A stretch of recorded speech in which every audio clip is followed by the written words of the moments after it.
Hey everybody, welcome to Muscular Development's preview of the Tampa Pro coming up this weekend in Tampa, Florida. Tim Gardner, Wings of Strength, putting on the Yamamoto Cup Tampa Pro. Joining me in this preview, of course, all the way from across the pond, as we say. He was knocking on heaven's door, but now he's feeling tigerific. Giles, Tiger, Thomas. I do, right. Hey, mate, that was a good intro. You've really been working on your intros, mate. I tell you. I was thinking about that one for a while. So I love it. I like it. Before we get to Tampa, we got some awesome news. After 3 years away from the Olympia, Giles Thomas is coming back. Yes. I can't wait. Is it a coincidence that the last time you were here was the last time it was in Vegas?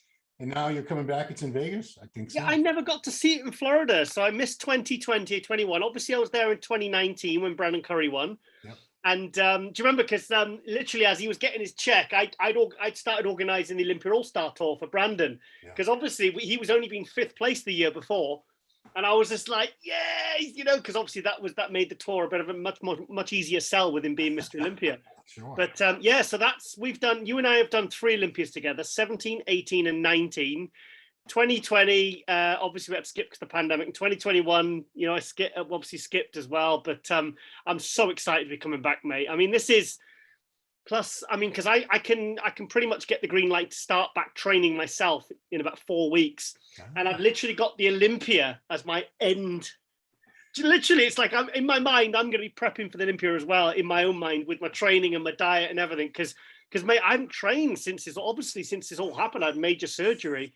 Nice. So I'm desperate to get back training, mate. I you know, I look, because I drive past my gym to go to the pet shop or the post office, because that's pretty much all that's all I've been where I've been in the last few weeks. And I literally I nearly crashed a couple of times looking through the window like that. Wow. I want you to, before you start training, I want you in shorts, the before picture. No, just get it. Just do it, please, for me. Oh, no. You don't have to post it. Maybe you'll just show it to me and a couple other people, but I'm curious to see the transformation you make from, you know. Well, I just want to look as good as I did at that 2017, because I'd just been to Cyprus. I was tan, training was going well. I had some nice new clothes, you know, and I want to get back. I want to get back. It's not just about me coming back to the Olympia and working with you and MD and everything. It's about me getting back and feeling good, because I felt like shit, you know, looking like shit for like the last few months. So I want to, it's a big deal for me, this show, you know, to be there and to have something to kind of get myself, you know, because I've missed the summer. I've completely missed this summer. So I'm really excited to be back, mate. And I can't wait to try and outdo you at the Meet the Olympians on the Thursday, because you kicked my ass last 2 years running with the most amount of interviews. We both had around 10. No, you got more than me last year, because I went, hey, Ron, guess what? I've got like 6 or something. And you went, I got 9. So I was like, no, I think you doubled mine last year because you had Steve with you. That's right. He does help. He wrangles people for me. He'll grab them and bring them over. But let's get into Tampa. This is a great lineup. Chicago is a good show, but this is stacked. I mean, some of these classes have 30 to 40 people in them, like classic, bikini, figure, men's physique. But even let's start with the open lineup. This is a very strong, deep open lineup. I'm very pleasantly surprised. We have to start off with this guy who recently left the UK about a year ago for Florida, 2019 Olympia 212 champion, originally from Libya, now in Florida, Kamal El Garnie. A guy, you know a little bit about Kamal. And this is, were you surprised that he's jumping into the open class? No, because after the 2019, when he won the Olympia, a few weeks later, I remember I got that interview in his house, I took the clip-on microphones, and I went down to his house, and I think he told me on the interview and off the interview, he said, look, he says, but next year, 2020, he says, I definitely, because that was when he was only planning to go another year. And then the next time I went down to see him after that, he says, no, I'm going to go for another 5 years. And I was like, what, till you're like 54? And he says, no, he says, and I said, well, actually, you actually look younger than the last time I came to see you. So I don't know what you're doing, because, I mean, you could tell by his skin, everything. I mean, he defies age, this guy. You know, he defies the laws of physics. I mean, it's just incredible. So he said then in 2019, that he wanted to do an open show in 2020. And now I'm very enthusiastic because one, he's in Florida, and I mean, I've seen him in his environment in the UK. It's kind of, he usually trains when his own gym was shut. He's got a training partner there as a bodybuilder, but he said to me, when he goes to Florida, he says, just the overall atmosphere of when he's out on the street, when he's in the gym. He said that he said he feels like he's, as a bodybuilder, he said he feels more enthusiastic. And then obviously he's got incredible gyms to train at. I mean, his gym was good, but the thing is, he's been training with Nick Walker. Yeah.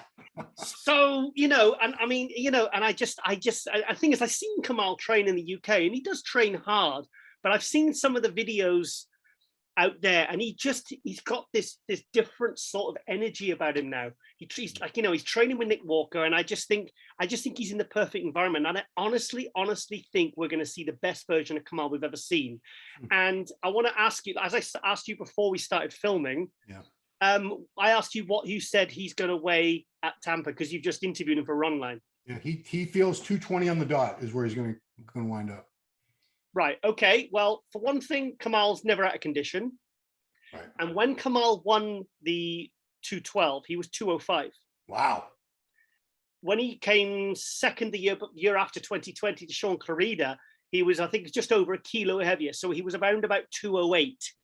So for him to come back at 220, it's not like he was a guy that had to starve himself from 220 ready to get down to, he made 212 comfortably.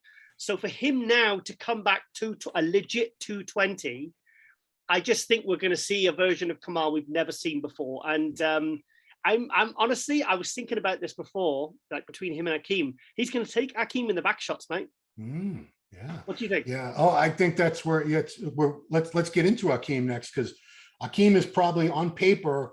He's won the show before. He's top 6 at the Olympia. Without Kamal in the lineup, Akeem was, I'm not going to say easy win. There's some really good guys in the show, but he was probably the favorite to win this. Yeah, that's where I think he's going to have trouble, is Kamal's back, the detail, the muscle maturity, everything about his back shots is, Akeem's weakness is his back shots. There's no argument about that. From the front, he's almost unbeatable. When he turns around, that's when he can sort of be exposed a little bit, and it's going to be crazy. But Akeem is going to need to be 100% to beat Kamal, because like you said, Kamal is never out of shape. And this is a fuller, probably rounder Kamal than we've ever seen before. We know Akeem's big. We know he's got beautiful shape.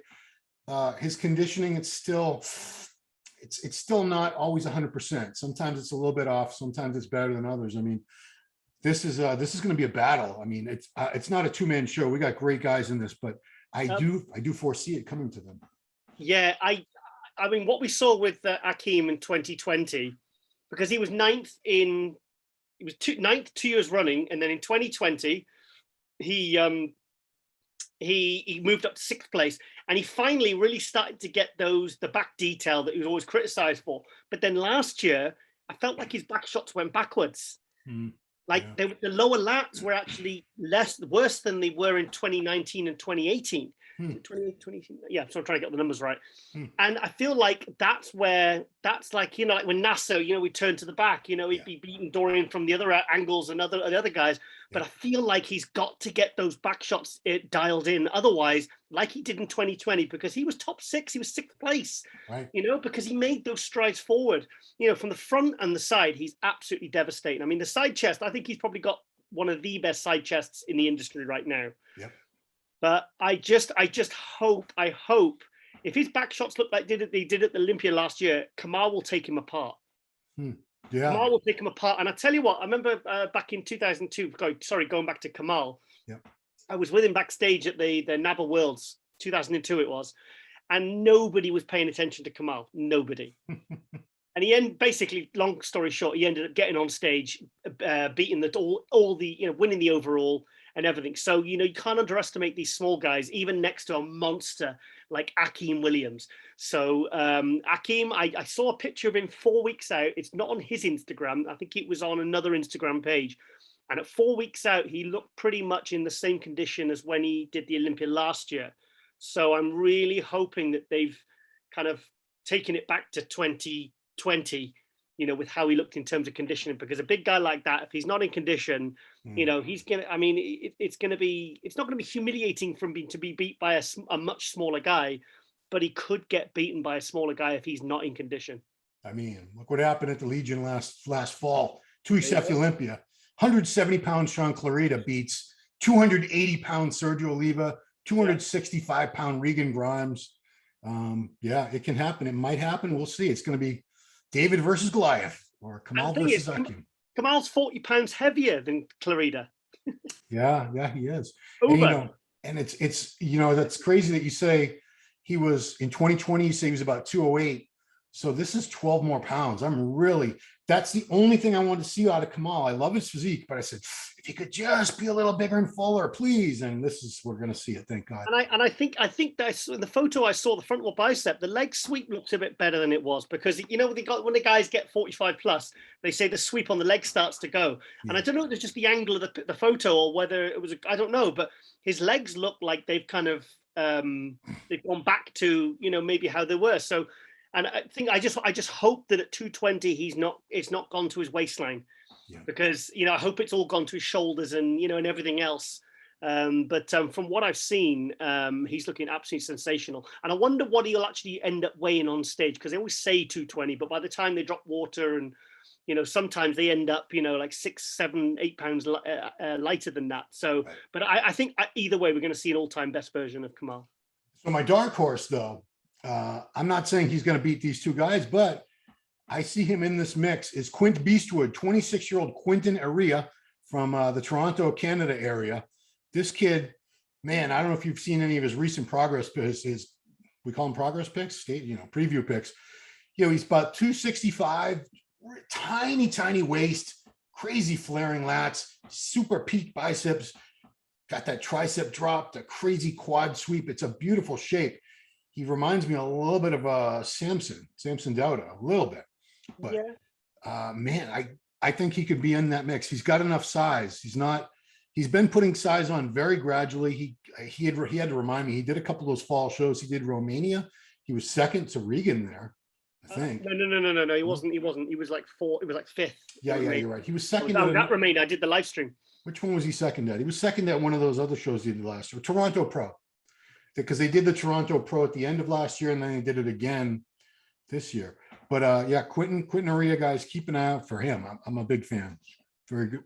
I saw some pictures today, and he didn't look 265. Okay. Well, I don't know whether he was depleted or what, but he's maybe 6'1". Also, don't forget he's a taller guy. Yeah, but he did look very, very dry and very detailed. So that's because I saw him in Romania last year, and I think I've got fifth in my head. Yeah. And his condition was good, but he just didn't look very full. I think maybe the traveling, because I think he really wanted to get conditioned for that one. But the condition I've seen in these pictures I saw the other day, he looks like overall it's not just conditioning, it's the muscle detail and the striations and everything. It looks like he's taken a step forward. Yeah. So I just hope when he fills out, I hope we see something that we've really wanted to see from Quentin, because Quentin really, he is like he's in the mold of Lee Haney or a Samson. Do you know what I mean? He's just, and he's even taller than Lee Haney, So he looks like a cartoon character. So I just hope, and he's still very young. How old is he now? 26.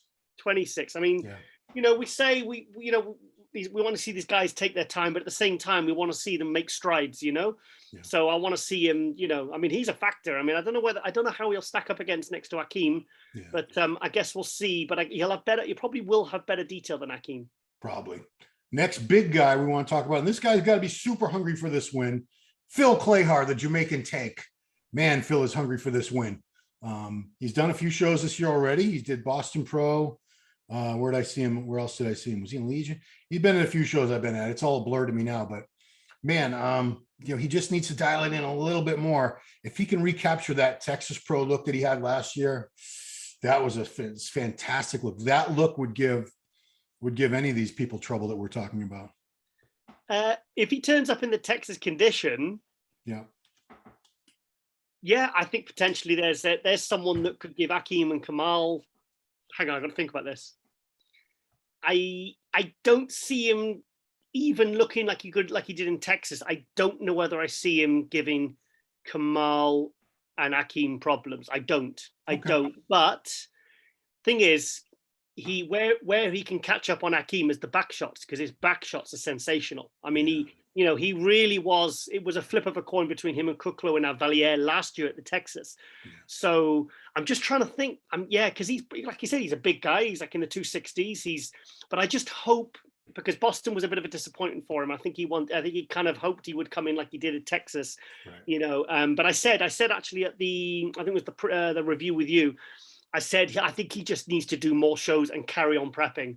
So I just fingers crossed. All I hope is that he looks in the same condition and fullness and peaked as well as he did at Texas last year. Because if he does, then he's going to be a threat for top 3, maybe even the win. I don't know. Yeah, well, we'll see. Go Team Clayhart. We've got 2 German guys coming over. This one, I just saw him in Chicago, and what a showing! Tim Budesheim looked fantastic. I had him second behind Antoine. Where did he end up? Fourth. Yeah, I was very, very impressed with him, and not taking away from second and third place guys, but yeah, Tim. I thought the condition. I wasn't at the 2017 San Marino Pro. What's that? The postman coming? Delivery? Yes, next door. Okay. Sorry. But Tim looked fantastic. And I think if he brings that look again, or maybe even a little bit tighter, he's going to be a first call out guy and pushing these people. Yeah, no, Tim, I had him second as well. But I was because you were there, you obviously were there. Yeah. So, but Tim, especially at the night show, I thought he peaked beautifully. And I said, oh, it's close between Antoine and Tim. And then I could see by the photos that were coming in, I could see by the way they were positioning him, they didn't move him from the outside, did they? Nope. And then I said, guys, I think they bumped him down to 4th. I think he's a solid 4th. I think Tonio and the other guy, I think they're going to move them up. But Tim looks better than he did in Portugal, and I thought he looked better again at Chicago. Now, if he looks better again, because I still think those back shots could get a little bit drier, because I've got the 2017 San Marino in my head, because that was the benchmark for his conditioning. That's when he turned pro and nearly beat Brandon Curry. But I think if he's 1% improved over Chicago, then I think he's definitely in the mix. He's definitely. I don't know whether he'll crack top 3, because he lacks a little bit of like taper compared to guys like Clayhart and obviously Akeem. I'd be interested to see him next to Kamal, see how those two compare. True. But I'm a big Tim Budesheim fan. Like I said, I saw him as a junior back in 2011, and I just hope he looks as good, if not better, than he did at Chicago. Yeah, and then another guy coming over from Germany, Roman Fritz. I don't think we've seen Roman compete for a while, have we?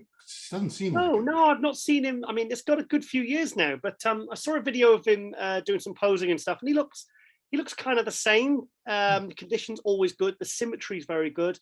But for me, I just think he lacks a bit of size. But then, he might expose some of the less balanced guys, in terms of that when he stands next to them. Because sometimes you can see these guys now, they look a little bit small or underdeveloped by themselves. Right. But then when you actually stand them next to each other on stage, their attributes like symmetry, like condition, can sort of take out the bigger guys and the more sort of the bigger names. So, but I'm interested to see him because he's been around a few years, and I hope when he fills out and stuff, we see some improvements from him as well, because that was the criticism of Roman many times. They said he just needed more size. So it'd be interesting to see. It's nice to see new faces as well, especially from Europe. Yeah, of course. Now, Joe Mackey, I haven't seen him in a little bit either, but this is a massive guy, super strong. I think he's out of Texas. I remember seeing him on Instagram like last year, pulling 800, 900-pound deadlift, something ridiculous. Massive dude. I just want to see him in great condition, because for what I remember, he wasn't quite as lean as I wanted him, hoped he would have been last time. But man, he's a thick guy. He reminds me in some ways of Griffin. Just so much dense, thick muscle, especially in the upper body. Massive chest, shoulders, arms, back. Just a thick dude. I saw a video of him a few weeks ago, and I'm sure he was training with Milos. Was he training with Milos? Maybe. And some of the back shots, because for me, when I saw that, because I was disappointed where he placed last year, and also how he looked. His chest and back looked like it needed a lot more thickness. His arms, his legs, his shoulders, like world class. Yeah. But when he was hitting these back shots Milos, I think sure Milos was taking the pictures and the videos, it looked like he'd made some serious improvements. So and like I said, what was he doing? Deadlift for 800 pounds for 2 reps? It was a lot. I believe it was 800 like Ronnie's, but I think he did more reps. I think he did like 5 or 6. Oh, it was incredible. I mean, every time he put a video out, he was doing more and more and more and stuff. And he's just brutally strong. But he's one of those guys that he's obviously he's just a hardworking guy. And like I said, I want to see the improvements in his chest and back, because He's like that RPG, you know, he's one of these guys that's just nearly ready to step through to that next level now. Yeah. So I hope he's made the improvements, and I hope that work has paid off. And we see him, because I don't want to see him like 10th, 11th in shows. You know, he deserves to be a top 5 guy in any event. Yeah. Now, next up, this is a guy I've been a fan of for a long time. And the last time I saw him, he finally was looking like the conditioning was getting under control. On Wing, Nguyen. I hope win is the correct way to pronounce it. I apologize if I'm effing it up. But on, love this guy's structure and shape. Some of his shots, his front lat spread, his front double bicep, just perfection. But like I said, and he's thick. He's got great shape and structure. I've just seen his condition in the earlier shows. I remember him, it was like, it just wasn't there. He needed to be like 10 pounds lighter. The last time I saw him, it might've been at this show last year. I'm not sure. So I should remember these things like you do, but that's the thing with him. If he comes in shredded, he'll be up there. He'll be in that first call up. He keeps coming back every single year. And I remember we saw him at the Tampa in 2017. Okay. I think I've got 5th in my head. Yeah. 5th or 6th he was. And like he said, he's one of those guys, structure-wise, physique-wise, it's all there. I mean, and he's got these crazy lines, crazy small waist. But like he said, it was frustrating because, you know, there's a guy making top 6 in a good pro show with a deep lineup, not in condition, making top 6. You just think, well, how is this guy going to do when he actually nails it? And then it was the last couple of years, I think last year and maybe the 2020 as well, because I feel like he did the Cali, and finally he started to nail the condition. You know, the glutes, everything was in, the detail. Lost a little bit of fullness to get it, but like I find him, he's very under the radar guy. I tried to get him on Global once, and he says, "No, thanks. I don't want publicity. I don't like it." What? He said, yeah. He said, I like to keep myself to myself. He says, I don't like doing interviews. I'm not bothered about publicity. I've got no sponsors to please or whatever. I was like, okay, no problem. You know, like, you know, there's a guy that is quite a well-known guy on the circuit, you know, and he's you know, he's always up there. He's always up there, and he's like I said, everything's there. Like I said, I just hope he's continuing to bring the conditioning, you know, over and over again, you know, because it's nice to see these guys be consistent with that, you know, especially when they've got such great physiques. Speaking of condition, Eddie Bracamontes out of San Diego, California, former training partner of Sergio Oliva Jr. Big guy. He usually does come in really in good condition anyway, but he posted up some pictures this morning of, let's call it the diet face. I don't want to say death. Let's not say death face anymore, because we've seen actual death. But this guy's face is caved in, like striations on his mandible. You know, it's just, if he shows up in that kind of condition, you know, he doesn't have the prettiest shape and structure compared to some guys with the beautiful, just crazy exaggerated V tapers, but he packs a ton of muscle, no weak body parts, and he's about a 250, 60-pound guy on stage, shredded. So we'll see how Eddie does. Well, he was like 270, but he really needed to bring it down 8 or 10 pounds to like really, like, not even the 260, like you said, down to the 250s, because I mean, he's probably going to be one of the big, he's not going to look small next to Akeem or Phil Clayhar. I mean, he's one of the biggest guys up there.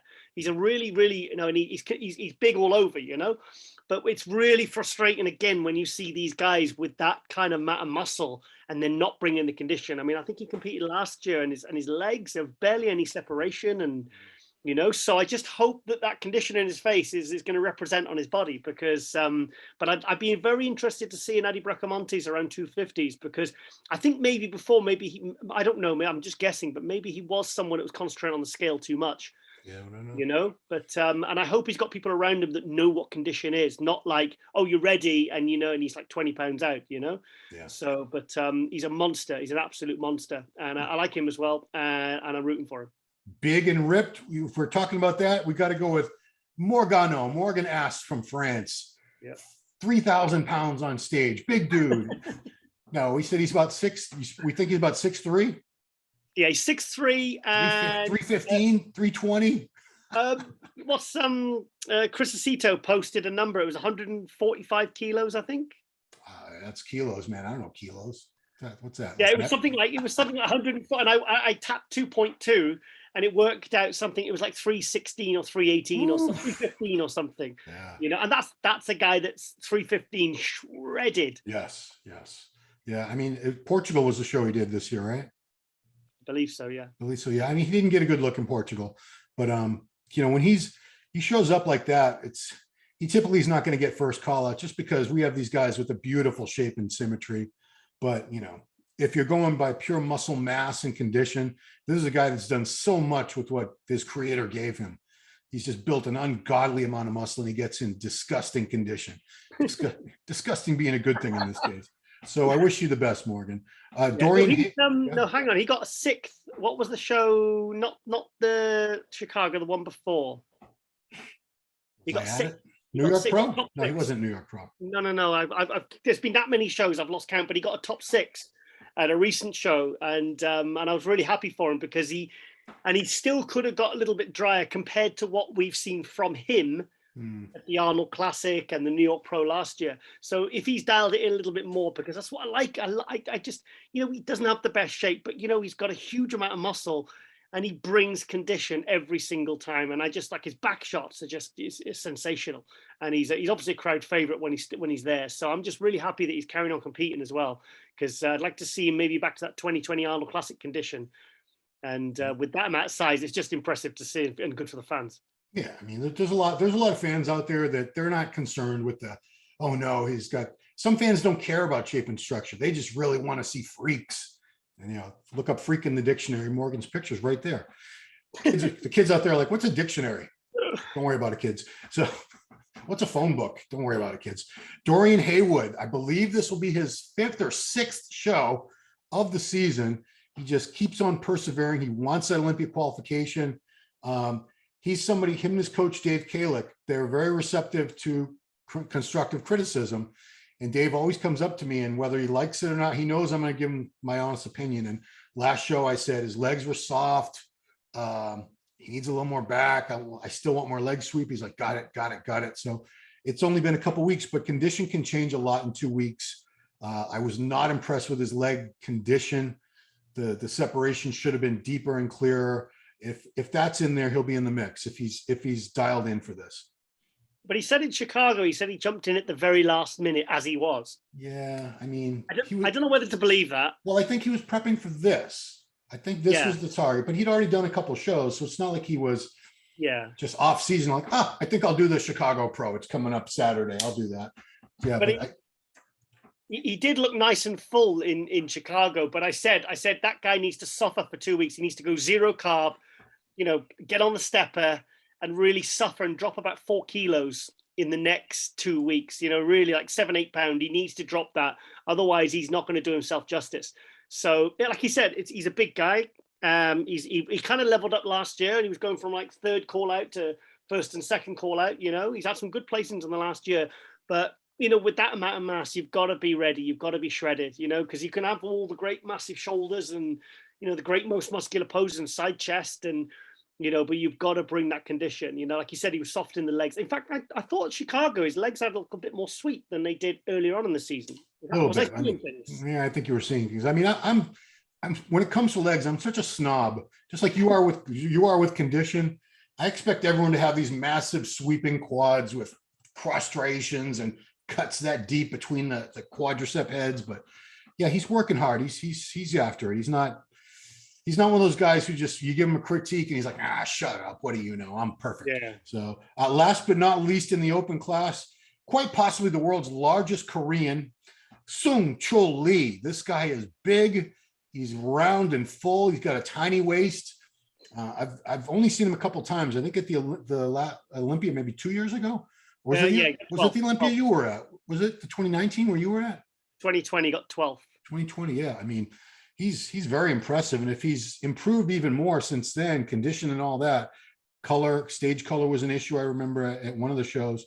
He could be a surprise for sure. I love this guy's physique, but he's a bit of a diamond in the rough, I think, still. For me, I want to see more exciting back shots, because for me, he hits a back shot and I'm just like, I feel like there needs to be more going on there. So if he focused on that, I felt like his stage color has always been bad. And also the conditioning.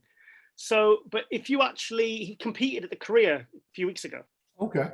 He took second place, and he was a bigger version of himself, but he wasn't an improved version with a better back or better condition or better color. It was pretty much the same, but bigger. Like, when we saw Ramy just coming in bigger, but exactly the same, not with the weaknesses addressed or, for many, many years. It's frustrating.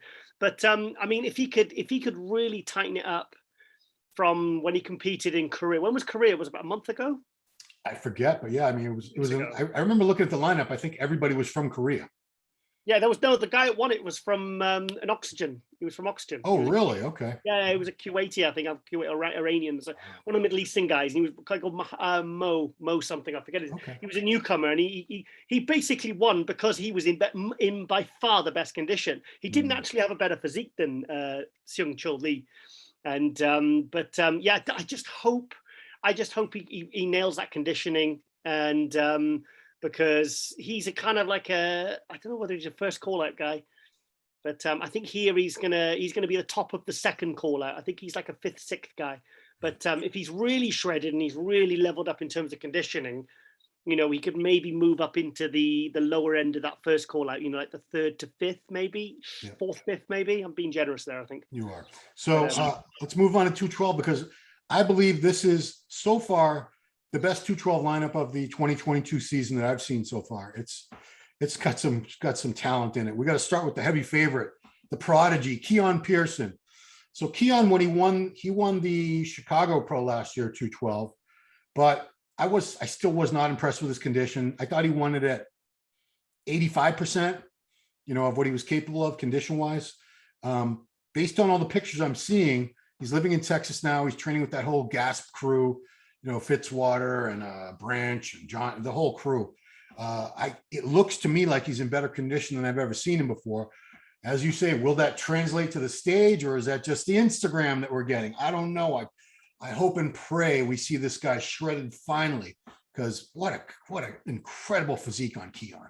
Well, I was out with Keon and Martin at the Gasp thing in the Gasp NPC Sweden show in April. I was doing the live stream, and the first day we got to this gym where there was an event. And Keon and Martin had just about finished their training session, and they stripped off in the gym, and the whole gym just stopped because I just couldn't believe. I mean, he hit that frontal bicep because for me, Keon's probably got one of the best frontal biceps, not just in the industry today, but of all time. Yeah. I mean, it is. I mean, he was hitting, and they were both hitting shots. I mean, Keon just literally he had my jaw dropping because I walked up to him and I said, "Mate, what's this bullshit? You're going down to classic." And he laughed. He says, "No, I was just trolling. I was just trolling with that one." So I'm really happy to see him back in the 212. But since he's become a 212, he's not really nailed his condition ever. He did as a classic. I mean, rumors of when he was natural. Well, he also was 170 as a classic, I think. Okay. That was his weight. Yeah, I think he had to get down to 170. Yeah, okay. But so I think he's going to be well under 212. I'm sure I saw a video photo weeks ago, and he said I'm down to 205, and that was weeks and weeks ago. Yeah. So he's carrying a lot of thickness. I mean, he guest posed, because remember Martin, he hit frontal bicep next to us, and his elbow literally nearly smacked me in the face. I've actually got a photo of me leaning back like doing a matrix. Oh gosh. And but Keon, I just hope this move to Texas with the Gasp and training with Martin every day, and I really, really, really, really hope he brings condition because, he was 14th at the Olympia last year, and people were saying he was going to win it, and it was a real disappointment. So I hope, with that new size he's got, that 30 pounds of muscle from when he was a classic, extra muscle.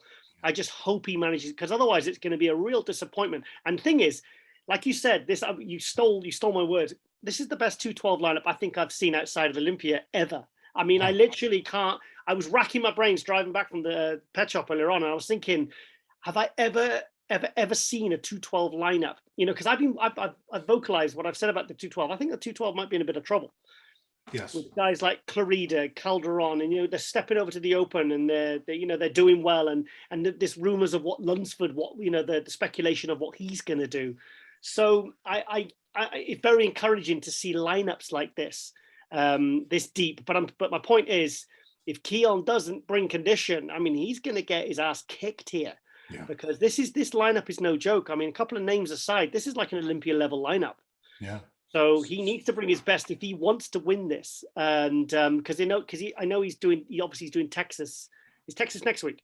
Yeah, it's 1 week later. Oof. Yeah, so he's got Texas. So I mean, he hasn't got a lot of time. If he messes up here, he hasn't got a lot of time to really rectify it. So I really hope he's bringing like an all-time best conditioned version of him as a 212. Yeah, because if not, Kerrith Baggio is the defending champion. He won this last year. Very underrated guy out of Connecticut. It's crazy how I bet a lot of people watching it's like who Kerrith Baggio, who's that? He's really good. I mean, he beat a pretty decent lineup last year in Tampa too. He brings condition every time. He's got so much dense, thick muscle, beautiful shape and structure. For people that love vascularity, he's got veins on top of veins on top of veins. He could easily, if Keon slips up and doesn't bring the condition, Kerrith is going to walk all over him. Yeah, I mean, a lot of people are saying that Kerrith is the favorite to win this. I mean, I've seen some conversations where people have even mentioned Keon, and I think that's weird. But I mean, Kerrith is really impressive. I mean, he's I think he'll arguably be better conditioned than Keon if Keon doesn't bring something new. Yeah. You know, so on paper, really, it's kind of like Kerrith versus Keon, really. Yeah. You know, with the question mark of whether Keon can even bring the condition. So I think that also as the defending champion, he's not going to be coming here to lose this. Right. So I think he's really impressive. He's one of these kind of the quieter guys that came up, you know, kind of came up on the radar. And I remember we got third at the New York Pro a couple of years ago, and I was like, then it kind of everyone's kind of attention, you know, pricked up a little bit. So yeah, I see him as probably the favorite to win this actually. Yeah, well, like I said, if Keon shows up diced, it's over. But if he doesn't, it's Kerrith. And from right there in Tampa, the owner of Flex Appeal Miami, Tampa location gym, WeaponX, Derek Oslin. Derek's hit a couple shows already. He has missed his mark. He had 2 weeks between these two shows, between Chicago and Tampa. And if you follow him on social media or listen to anything he has to say, he is on a mission, because all he needs is condition. I do still think he would do better with a little more size, a little more arms, but what a beautiful shape on this guy. It's his double bicep, his lat spread, his front. He's just got that crazy natural structure with the wide clavicles, the tiny little waist, the flaring quads. And, you know, great guy. I like Derek a lot. I'm really rooting for him here. He's not in my top three. He's not in my top three. I think he still lacks back and arms. I mean, like you said, that frontal bicep, front lat spread, you know, where it really shows off the egg shape. I think he looks sensational. But the thing is, I thought he looked really good in Chicago. He looked better than I've seen him in a while, but it still wasn't 100%. Wasn't 100%. I mean, maybe if he's dropped, you know, 2 or 3 kilos or, you know, 4 or 5 pounds, or whatever you Americans use. Stones. What would you like me to use? Pounds or kilos? Pounds, of course. I don't want kilos. Okay, sorry. Okay, yeah. Kilos are for cocaine.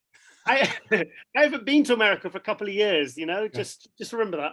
So, okay, if he's dropped 3-4 pounds off that kind of structure from where he looked in Chicago, then yeah, but I don't think I see him maybe a top 6 guy, but I don't see him being top 3. But you know, I'm surprised you mentioned his name next, actually, because there's a couple of other names I would have put in front of his. Well, I like Derek. That's why. Oh, okay, you like him. Yeah, he's very good. He's very good. But yeah, I don't see him. This is a really solid 212 lineup, and I think he's not. I don't see him cracking top 3. So here's another name to watch out for: Nathan Eppler out of Indiana. Nathan was he's only in his 2nd season as a pro. He's one of the taller 212s. I believe he's about 5'8". I don't know how many centimeters that is, but it's fine. Anyway, he always shows up shredded. His pro debut at the Indy Pro last year, I had never heard of this guy, and I was like, wow, I was floored at the conditioning, because you know he knows he's not going to outmuscle someone like a Keon, who's probably the same weight, but you know 4 inches shorter. Yeah. But Nathan, I'm curious to see how he does, because like I said, he is one of the taller guys, but sometimes that doesn't matter. He's got, if he brings in the condition better than anybody else, and he's not lacking in size, he's just not as thick as these shorter guys, I think he's going to do pretty well. He was 5th at Olympia. Yeah, there you go. You know, so hang on a minute. Let's think about this. On paper, is he the highest ranked? Yes. If you go by the Olympia placings. Nobody here has done better at the Olympia. Well, Keon, when he was in Classic, did, but not as a 212. No, you can't count that. No, I know. So really, he's really on paper, he's the number 1 guy going into this. I mean, I just, And yeah, like there's still another name I want to squeeze into my top 3. I've got about 4 guys in my top 3 at the moment. I think the next one, is it Ahmed? Yeah. I mean, his name is, every time he competes, he's got a different last name. Because didn't you tell me he's got like an Egyptian name and he's got like a El Wadani, Wardani, Ahmed. Because I saw on the competitor list, he spelled his name different again. It's now it's El Sandani. I don't know. Maybe I'll have to ask him. He just should just change it to Ahmed, because this is getting confusing. No offense, dude, but as far as being a favorite, absolutely a favorite. This guy's got a fantastic physique. I always think of his front double bicep, because when he hits that shot, I'm like, it's perfect. That's exactly what I want to see in a front double bicep. The shape, the structure, the peak biceps, those lats just popping out, the quads just sweeping out, little waist. He's fantastic. He's Egyptian too, so there you go. But I assume that's your last pick for top 3 out of this lineup so far. Correct, Ron Harris. Correct. And to be honest, I had him beating Keone last year. Yeah, I mean, at was it Chicago? Yeah, well, it was in Atlanta. I had him beaten, and I think he faded as the day went on, and Keone just got a little bit better. But the judging, I had him winning it. Because, and you know what? He actually posted a video a few weeks ago, and he's just, I mean, his front lat spread, his frontal bicep, it's like Keone's just that frontal bicep. Things just happen. Yeah. Things just explode off the bone, you know? Yeah. And he said, should I go 212 or open? Wow. And I said to him, I messaged and I said, well, what do you look your best at? And I forget what he said now. And I said, stay 212, 212, because I wish I could remember what he said now. But obviously my answer was, my reasoning was stay 212. But something's happened there. Oh, well, no, you're fine on my screen. Okay, sorry. Okay, well, you've disappeared. My flash thing's trying to update. I'm right here, but okay, I can't see you. It's okay. Keep talking. Sorry. Sorry. Yeah. Something. An update came up. Yes. Yeah, so, I think he's really starting to hit his stride now. I think last year was when he really started to nail his condition, because I've seen him in 212 shows get 7th and 8th, and I knew this guy had the potential to be pushing guys like at Chicago, like last year. I saw that for him, so it was nice to see him fulfill that potential. So if he's nailed his condition, and I hope he's got to America nice and early, because I know he stays with Shaban, doesn't he? Right. So he's probably out in LA right now. Yeah, so I hope that he's, because he had a few sessions with Charles Glass last year. Okay. So I just hope he's got in nice and early, and he's had time to really sort of acclimatize and peak properly for this, because I really want to see him at his best, because I'm a huge fan of his, and I think he's absolutely bloody fantastic. Yeah. Next up, Peter Costello, who just took very good, I won't say very close, I think it was close, 2nd place to Bo Lewis at Chicago Pro. Peter, I still want to see more legs on this guy, but that upper body, it's like a bigger version of a top men's physique guy, because he has that, these men's physique guys have the most exaggerated V tapers, so much more so than the open bodybuilders or 212 bodybuilders. And that's what Peter, he's got these massive melon shoulders, tiny little waist, it flares down. Condition was right where it needed to be. I don't, in this lineup, I don't see him fighting for the win, because we just have, this is a really, I hate the word, but stacked. This is a stacked lineup, but I think he's going to look really good again. He's someone who's consistent. I'm very pleased with the way this guy brings it every time. When I saw pictures of him, not this year, but the years previous, I thought he was a guy that was destined for the open, because what it was, he had a lot of size, and he said his upper body is so wide. He's got his clavicles are like Mike Matarazzo or Paul Dillette. That really, it looks like he's been photoshopped. Yep. But the thing is, his legs were really lacking, and I thought if he put the size on his legs, he'd be out of 212. Right. But then he showed up to Chicago, and his legs were really, really improved, and he's still 212. So that's why I was so happy to see him level up his physique, but still manage to stay in the 212. And I don't know how he has, because this guy's carrying a lot of size, and he doesn't look like one of the shorter 212. He's not. I'm going to say he's at least 5'8". Yeah. So how has he managed to put that much? He's got a big frame. He's got a lot of size. I'm going to find out. Yeah, he's put his legs up, and he's still 212. So, and the condition was absolutely fantastic. So I was really, really happy to see him finally getting a really good look in at Chicago. So I mean, there's a guy that just say one of the guys we've mentioned, you know, the arguably bigger names. If they don't bring the condition, there's a guy that could sneak past them. You know, I mean, you know, like Eppler, Wadani, Keon, Kerrith, you know, these are guys that if they don't bring their absolute best, here's a guy that can sneak past them. And you know, and if you want to really try and make a statement, bring your best, it's this show, because this is the best 212 show I've ever seen outside of Olympia for as long as I can actually really remember. You know, I'd really have to think hard to think of a better 212 show than this one. Yeah. So next up out of Miami, a new guy, Emmanuel Rodriguez, young guy, fantastic arms on him. My goodness. I mean, that was the first thing I noticed, because sometimes in the side shots, people's arms aren't that impressive, but every pose, his front double, they look massive. His side chest, his side tricep, it's not just arms. He's got a very complete physique, comes in great shape.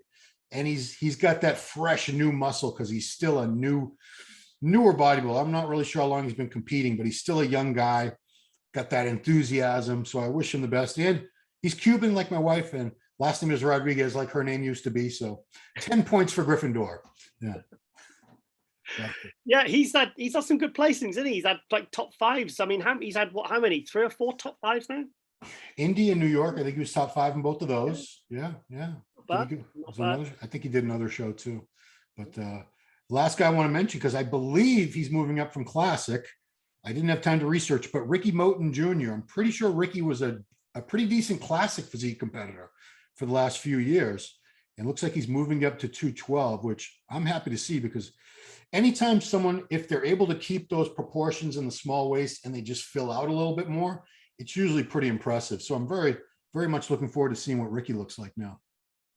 Yeah, no, it'll be good. I mean, the thing is, I mean, that's a big gamble to take. You have to be pretty confident, or you have to really be struggling to make Classic, you to be able to, you know, just say, right, okay, I'm going to switch classes now. So it'd be interesting to see how he looks, because I remember he was one of the thicker Classic guys. So yeah, I definitely will be interesting to see how he looks now, you know, having switched classes. Yeah. So in Classic, it's a huge lineup. I think there was about 30 guys in it. I didn't recognize too many names, which doesn't mean they're not great. Sometimes I see them at the show. I'm like, wow, who's this? Especially in Classic. That happens in almost every show I go to now. Someone I never heard of impresses the hell out of me. Ron, there's hundreds of new guys coming into Classic. I mean, how many times have you and me done these previews? And we've literally looked down the lineup and gone, okay, we know our stuff. We pretty much got a finger on the pulse, but I don't recognize any of these names. Yeah, I mean, I recognize that they turn pro at USA or whatever, but you know, I've never seen them next to any of the big names. So I'm always the one name that jumped out at me, because this is someone we've both seen a few times. Courage, what a great name, Courage Opara. Great guy. What is the first time we saw him? I think he took 3rd at the Arnold Classic the first time we saw him. Yeah, it was I've got 2018. No, it wasn't 2018 Arnold Classic, was it? It might have been. Really. I remember I saw him at the judging, and he looked good. But he came out the night show at the finals, and he looked absolutely amazing. And I was really like, I couldn't believe how much a difference it was from the night show, from the judging. Yeah. But beautiful physique, but he just needed to back then. He needed a little bit more conditioning still. So I hope he's been working on that as a way of improving his placings in his physique. But yeah, I would say he's probably one of the favorites to win this. Yeah. If I don't go through all the divisions, guys, I apologize, but we've already been doing this about an hour, and you have no attention span, you viewers. So women's bodybuilding, my pick. Based, you know, I'm sure there's some other greats in there, but last weekend in Chicago, it was very close between this woman, Sherry Priyami, and the woman who won, Angela Yao. And Angela's not doing this one because she's got her Olympia qualification. Bloody awesome, Angela. Yeah. And Sherry was right there with her, pose for pose. You know, I thought it could have gone either way. They were both so impressive to me. You know, the judges did what they had to do. You can't have a tie, but yeah, that's my pick for that. And in women's physique, again, this is a big show. I think Tim might break his record. His record previously was like 301 competitors, 302. And it was Tampa, wasn't it? It was. It's always Tampa. Tampa's huge because Florida's got thousands of pros in Florida. So many people. Half of the U.S. lives in freaking Florida now. It's ridiculous. And I think it will break the record because of all these new masters classes. Ah, that's true. Yeah, we're not even. I think that's going to add at least probably 30 minimum. I mean, I've only glanced at the lineups, at the lists, but I've imagined that would add at least 30 names. So I would imagine he is going to break the record. Also, just quickly, Yep. in the Open, there's the guy that won the heavyweights at the USA. His Instagram is Beef Stew. Yeah, I didn't even have a chance. I literally saw it earlier on. Beef Stew or something. They're saying, no, this guy who's just won the USA's is jumping into the Open. What a great name, Beef Stew. I mean, don't forget what happened in 2017 in the 212. Can you remember? I can't remember. Oh, it was Derek Lunsford won. Yeah. So a week after he turned pro, 6 days after he turned pro. Yeah. Incredible. So you know, when you get these guys who are maybe they're really, really good at the amateur shows, and there's a pro show the next week, you know, it's like it's not really that big a gamble for them to just stay on a prep and jump in a show and see how they do. And imagine if he came in and just, you know, and got a really good placing. I think that would add a lot, even more excitement to this event. I mean, I've seen shows recently where they had a qualifier the day before, a pro qualifier, and those people jumped into the pro show, and sometimes they win. I think the guy that won Classic in Toronto won. I think that did the 212 guy. It happens quite more than you'd think. So there's what about Dean White in Portugal? He did the amateur Olympia on the Friday. Yeah. Jumped in the 212 the next day in a very, very good lineup, won it, and then he's going to the Olympia. So on the Saturday morning, the Friday morning, you're an amateur, and on the Saturday night, you're going to the Olympia as a pro show winner. It's pretty insane. So the last person I'll talk about in this show, and I apologize, guys, because there's just so many of you to cover. Women's physique, the one name, because I've seen her before, Lenka Ferenkukova from Czech Republic. That's my favorite for that. So we'll see. She's very good. Yeah, she's very good. I'm sure she's won pro shows as well. Sure. Really beautiful shoulders and arms, nice muscularity, very feminine as well, and lovely lines, great condition. So yeah, she's a really good example of women's physique, actually. Well, we're going to talk about MD Global in a second, but I want to let people know, because there's all these questions. It's a 2-day show. It's actually 3 days, but we're only going to be there Friday and Saturday. Thursday's some masters going on at night. So Friday, our coverage starts at 8 a.m. with women's bodybuilding, fitness, women's physique, and figure. At 11, they're going to be judging 212 men's physique and classic. 2 p.m. finals for that first group, 3:45 finals for that second group. When are the open men? Everyone says, what time? Well, I can't give you a time. I know they always want like an exact time. Sorry, guys. Saturday at 11:30 a.m., we have judging for wellness, bikini, and open men's bodybuilding. And the finals, bright and early, 3:30 p.m. for finals. Yes, for fitness, wellness, bikini, and open. TimGardnerProductions.com for ticket info, for pay-per-view info. But of course, right here on this YouTube channel, we're going to have plenty of content. And on musculardevelopment.com, we have a play-by-play thread where I put up the stage photos instantaneously with the help of the MD team. Are you going to be on the play-by-play thread this time, Giles? Yeah. Okay, awesome. Definitely on the Saturday, and I'll dip in on the Friday as well. Okay. So guys, musculardevelopment.com, No Bull Forums, and this YouTube channel. And MD Global is almost ready to come back. It's got a brand new awesome open. We're going to throw that up while we're talking about it. It's looking exciting, fresh, new. You know, it's been on hiatus for a few months now, 2-3 months. Well, obviously, you know. Well, since the Irish incident. The Irish incident where, you know, Giles here had a heart attack. He had a triple bypass, so he gets a pass for missing a couple episodes of Global. But this will be season, what, 4? 5. Wow. 5. And I forget the amount of episodes, but we're up in the 150, something like that. Not quite 500 like you are. That's okay. I mean, you put a lot more work into each of those. And Ronline, it's just, you know, Jen helps me with the editing and stuff, but it's just me and one other person. Global is a whole production. It's 3-4 interviews. It's hot news. It's sometimes training. It's all kinds of stuff going on. So show reviews. What I'm going to do is I've got the intro now, because I tell you what, I was getting the runaround from so many video people that message me next week, and then I'd wait a week, and then they'd say, sorry, I haven't got time, I can't do it, or you know. So I finally got that intro, so I'm really, really happy with it. It took a few tweaks, because the first draft was like, I don't like it, change this, change that. The music, the first music you put on it was like Austin Powers, and I was like, that's not. Yeah, I said I want heavy metal. I want devil music. Devil music. Yeah. So so the only thing I need now is just the banner that pops up, the bottom third banner with the season 5 logo. That's it. So as soon as I get that, I'm ready to go, and I'm going to start. I want to do at least 6 episodes with in-studio guests. Yeah. So because think about it, just in the UK from the last, it's actually my column next month in MD. They've got 3 UK guys that are going to the Olympia for the first time. So I'm going to do my best to get. I've spoke to them already, so I'm going to try and get them in the studio, and then just get back to doing what I love, mate, because I've really missed it. And yeah, I just can't wait to get back doing, because I'm feeling a lot better now. It's my energy starting to come back, and but I really appreciate the support as well, because that was very.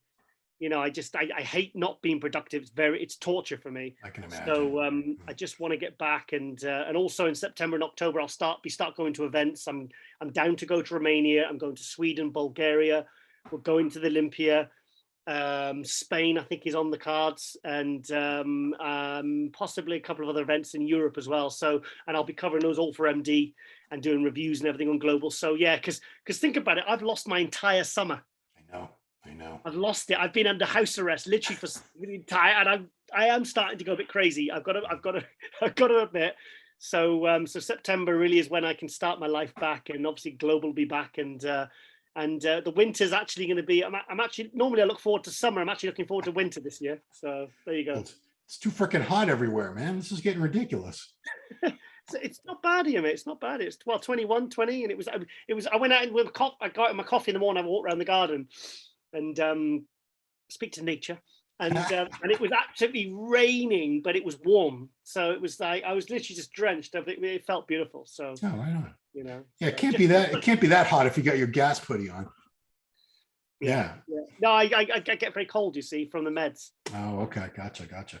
All right. Plus, I'm so skinny. I don't want to show off that I'm actually that skinny right now. So I don't care if it's 100 degrees. I still have my hoodie on when I'm doing this. Oh, I can't imagine, because even if I do that, it would be so hard for me to wear, because I sweat and the heat just kills me. I can't deal with it. Up to about 80 degrees Fahrenheit. After that, I start to melt like a popsicle. Isn't it the humidity on the East Coast? Yeah, but I mean, heat is. We've had this argument with people. Oh, it's a dry heat, like Las Vegas. It's probably like 120 degrees there right now. Well, it's dry heat. I always say so is an oven. You want to climb in an oven? I don't. No, heat is heat. Heat sucks, but yeah, humidity does make it feel more oppressive, if you want to put it that way. So, you excited for Tampa going? Oh yeah, Tampa's great, because Big Mike Cox and his wife Mandy will be there. I love them. Mike's some of my favorite people. Yeah, Mike's going to be helping us out with the coverage. You know, he's got an eye for the women's divisions far better than mine. I told you in 2017, I said you need to get Mike on. 2017, because we did some of the wrap-ups together, didn't we? Then he did a couple of interviews. And I said to Rio, I said every time, certainly when you're at this show, you've got to have him there. And every single year since, you've had him there. And he always adds to it. He always does a good job. Well, he lives like 40 minutes away, so that doesn't hurt. Andy? So that's it, guys. That wraps up our preview of the Yamamoto Cup Tampa. I think that's everything. Is it Wings of Strength? Anyway, it's the Wings of Strength Pro. It's got the sponsor number in there, name in there. We have that coverage going on this Friday and Saturday. Please join us. We're going to do the best job possible to make you feel like you are there. We'll be on site grabbing athlete interviews and doing all that good stuff. Giles, thank you so much. Always great getting your input and insights, opinions, dry British humor, all that good stuff. Yeah. And of course, he's devilishly handsome. That never hurts. Gets us a couple more views, I'm sure. So whatever it takes. All right. So everybody, thanks for watching our Tampa Pro preview, and we'll see you next time.